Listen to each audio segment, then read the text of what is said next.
آج ہمارا کوئی کسی کے ساتھ معاملہ ہو نا تو ہم پتہ کیا کہتے ہیں یار ہمارے فلاں بزرگ نے ہمیں آخری وقت میں یہ نصیحت کی تھی، وہ یہ وصیت چھوڑ کے گیا تھا، بس میں نے اس کو اپنے پلے باندھا ہوا ہے، کلمہ نبی کا پڑھتا ہے، اپنے نبی صلی اللہ علیہ وسلم کی وصیت بھی سن۔ میرے نبی صلی اللہ علیہ وسلم آخری وقت میں کیا وصیت اور کیا نصیحت کر رہے ہیں۔ میرے نبی صلی اللہ علیہ وسلم نے آخری وقت میں فرمایا الصلاۃ الصلاۃ الصلاۃ وما ملکت ایمانکم، لوگو نماز نماز نماز، وما ملکت ایمانکم، کہا جو اپنے سے نیچے ہیں ان کے ساتھ اچھا سلوک کرنا ہے۔ تو وہ تیرے میرے نبی صلی اللہ علیہ وسلم کتنی نماز سے محبت، کتنا نماز سے پیار، آج ہمیں پتہ ہی نہیں ہے۔ اذان ہو رہی ہوتی ہے، ہمارے کانوں میں آواز بھی آتی ہے، لیکن مسجد کی طرف جانے کا دھیان ہی نہیں ہوتا۔ اللہ کے نبی صلی اللہ علیہ وسلم اپنی امت کے لیے کتنے رحیم، کتنے اپنی امت کے لیے مشفق، کتنے مہربان، کہ ہر وقت اللہ کے نبی صلی اللہ علیہ وسلم نے دعائیں مانگی ہیں تو اپنی امت کی بخشش کے لیے دعائیں مانگی ہیں۔ ام المومنین صدیقہ کائنات ام عائشہ صدیقہ رضی اللہ عنہ خود فرماتی ہیں، ایک دن اللہ کے نبی صلی اللہ علیہ وسلم بہت زیادہ خوش تھے۔ میں نے دیکھا، میں نے کہا اللہ کے نبی صلی اللہ علیہ وسلم آج آپ بہت زیادہ خوش ہیں، اس خوشی میں مجھے کچھ عنایت کر دیں۔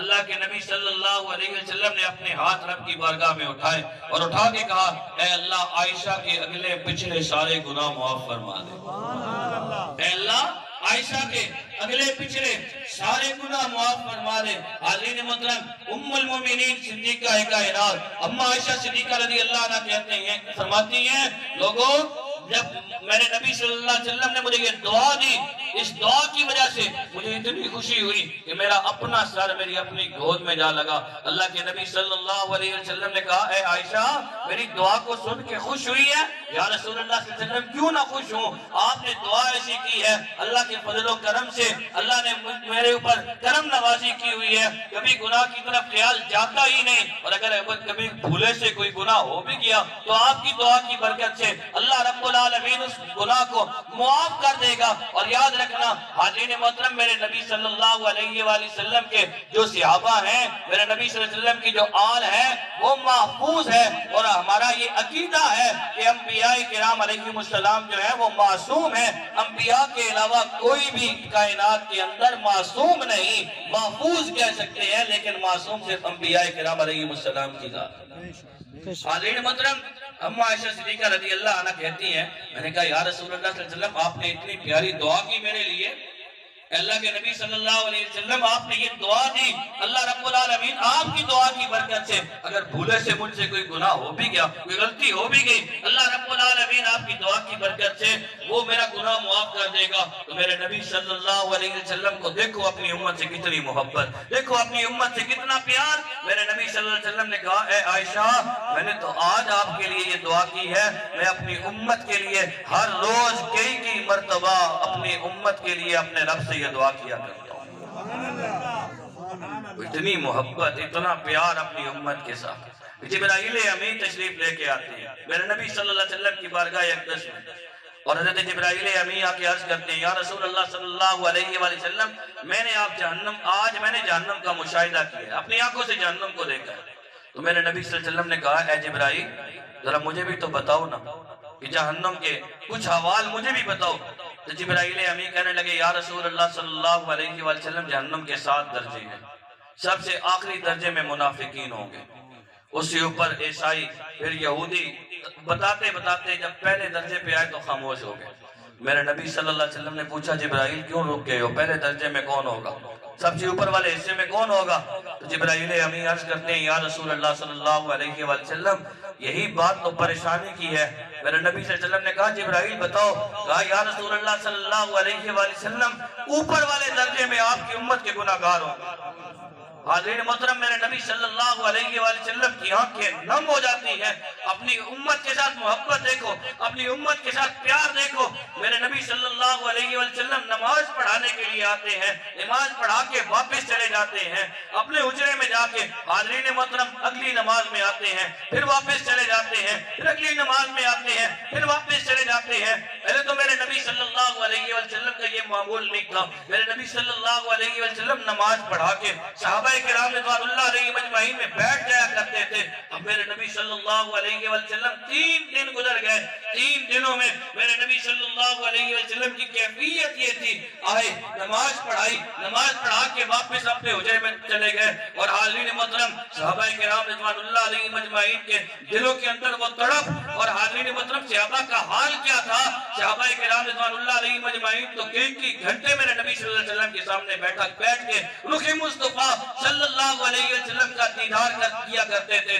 آج حاضرین محترم 3 دن گزر چکے ہیں، صحابہ کرام رضوان اللہ علیہم اجمعین کی آنکھیں ترس گئی ہیں اللہ کے نبی صلی اللہ علیہ وسلم کو دیکھنے کے لیے کہ اللہ کے نبی صلی اللہ علیہ وسلم آتے ہیں لیکن نماز پڑھا کے واپس چلے جاتے ہیں. آخر صحابہ کرام رضوان اللہ علیہم اجمعین نے آپس میں مشورہ کیا، اور مشورہ کرنے کے بعد یار غارو مثال سیدنا ابو بکر صدیق رضی اللہ عنہ سے کہنے لگے آپ جائیں اور جا کے کریم نبی صلی اللہ علیہ وسلم کے پاس جا کے عرض کریں، پوچھیں کیا وجہ ہے یا رسول اللہ صلی اللہ علیہ وسلم اب ہم نے بیٹھ نہیں رہے، کیا وجہ ہے، آپ کیوں پریشان ہیں. حضرت محترم حضرت ابو بکر صدیق رضی اللہ عنہ میرے نبی صلی اللہ علیہ وسلم کے حجرے کے سامنے جاتے ہیں، جا کے سلام عرض کرتے ہیں، اور سلام عرض کرنے کے بعد یہ کہتے ہیں یا رسول اللہ صلی اللہ علیہ وسلم میں ابو بکر آیا ہوں، آپ سے ملنا چاہتا ہوں. اندر سے کوئی جواب نہیں آیا. تھوڑی دیر کے بعد حضرت ابو بکر صدیق رضی اللہ عنہ روتے روتے واپس آ جاتے ہیں. عمر ابن خطاب رضی اللہ عنہ کو بھیجا جاتا ہے. عمر ابن خطاب رضی اللہ عنہ بھی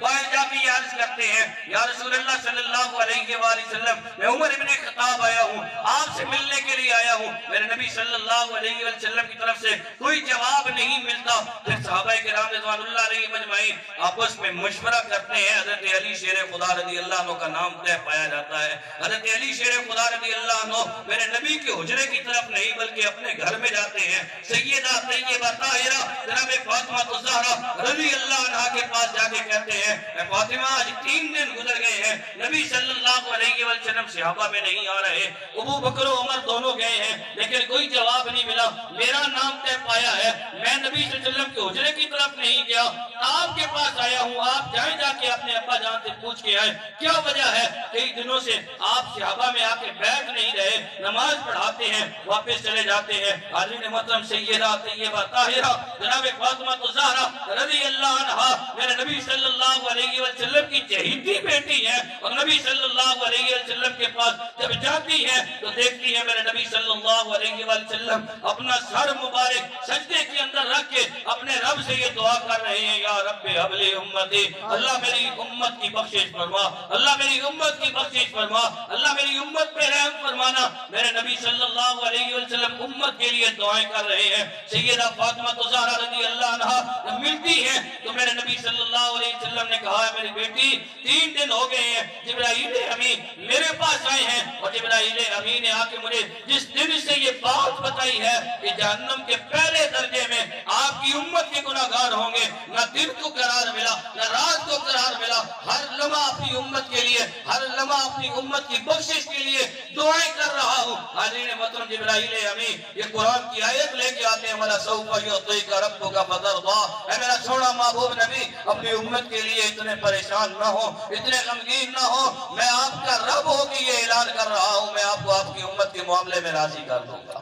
سبحان اللہ. حاضرین محترم اپنی امت سے اتنی محبت، اپنی امت سے اتنا پیار، لیکن آج ایک تو صحیح تیرے میرے نبی صلی اللہ علیہ وسلم کیا فرما رہے ہیں. کہا میرا کبھی کبھی دل یہ چاہتا ہے، کبھی کبھی میرا دل یہ چاہتا ہے اپنے مصلے پہ کسی اور کو کھڑا کر کے ان لوگوں کے گھروں میں جاؤں جو بغیر کسی وجہ کے اپنے گھروں میں نماز ادا کر رہے ہیں، ان کے گھروں میں جا کے آگ لگا دوں.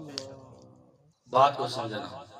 کبھی کبھی میرا دل یہ چاہتا ہے ان لوگوں کے گھروں میں جاؤں جو بغیر کسی وجہ سے اپنے گھروں میں نماز ادا کر رہے ہیں، بغیر کسی وجہ سے، کوئی شرعی عذر نہیں ہے، بغیر کسی وجہ سے اپنے گھروں میں نماز ادا کر رہے ہیں، اگر مجھے بچوں کا اور عورتوں کا ڈر نہ ہو. حاضرین محترم دیکھیں، اور نبی صلی اللہ علیہ وسلم کے یہ فرمان کا یہ نہیں کہ اللہ کے نبی صلی اللہ علیہ وسلم نے جو بات کہی، جس طرح سے ہم کئی دفعہ کوئی بات کہتے ہیں تو ایسی ہی کہہ دیتے ہیں. اللہ کے نبی صلی اللہ علیہ وسلم دیکھیں کتنا ناراض ہو رہے ہیں اس بندے سے. یہ نہیں کہا کہ میرا دل یہ چاہتا ہے کہ میں اس بے نمازی کے گھر کو جا کے آگ لگا دوں. کہا نماز پڑھ رہا ہے لیکن بغیر کسی شرعی عذر کی وجہ سے گھر میں نماز پڑھ رہا ہے. اب خود سوچو تو صحیح، جو میرے نبی صلی اللہ علیہ وسلم کا امتی، میرے نبی صلی اللہ علیہ وسلم کے صحابہ میں سے اپنے گھر میں جان بوجھ کے نماز پڑھ رہا ہو، میرے نبی صلی اللہ علیہ وآلہ وسلم اس پہ اتنا ناراض ہوتے ہیں۔ خود سوچے تو صحیح، جو ہم میں سے نماز نہیں پڑھتا ہوگا اللہ کے نبی اس سے کتنا ناراض ہوتے ہوں گے، جو نہیں پڑھتا ہوگا۔